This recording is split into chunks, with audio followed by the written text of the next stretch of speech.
Tamam mı ablası? Bir saniye.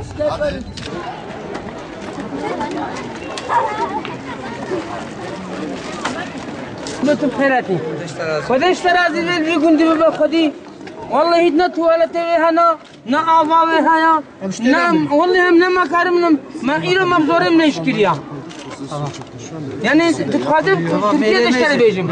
Ana kurbancı beyim. Ana rahmet ben. Ticaret ve sondan şekrina. Ticaret. Hava şurada. Hava şurada keti. Arkadaşlar. Abdü salat tuvalete vel bedene çekirine vallahi yani ha onu sergini çıkıyor adret edene. Beyzene.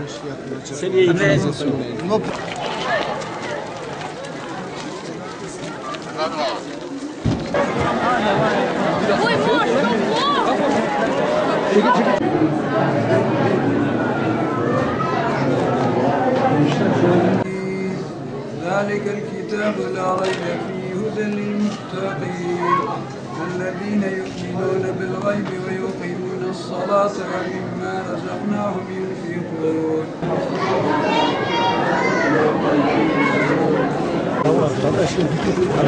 Bir dakika çık.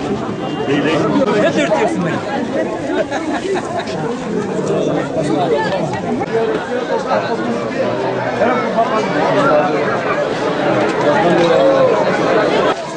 Evet şimdi bu vakfın başkanı nerede?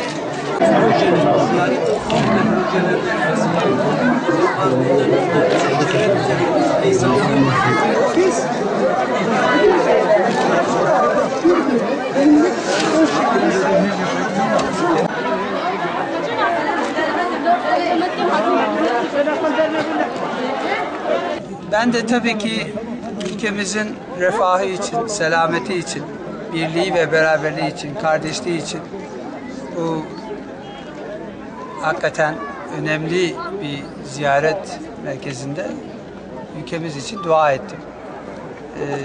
Ülkemizin huzuru için, bölgede barış için. Burası önemli bir yer. Seyit Bilal hakikaten yani toplumumuzda çok büyük rağbet gören, çok değer verilen ve gördüğünüz gibi binlerce kardeşimizin ziyaret ettiği, gönlünde taht kurduğu bir şahsiyet, çok önemli bir şahsiyet. Ama tabii buralar hakikaten gözden geçirilmeli. Yani çevre düzenlemesiyle, buradaki altyapıyla buraya yakışır. Bu hakikaten önemli şahsiyete yakışır. Bir takım düzenlemeler yapmamız gerekiyor ortada. Az önce zaten köyün ve çevrenin ileri gelenleri, alimleri, muhtarı, işte buradaki vakfın başkanı, yardımcıları, kaymakamımız, valimiz, milletvekilimiz, bütün arkadaşlarla biz oturduk. Onları dinledik. Şimdi arkadaşlar bunları projeye dönüştürecekler.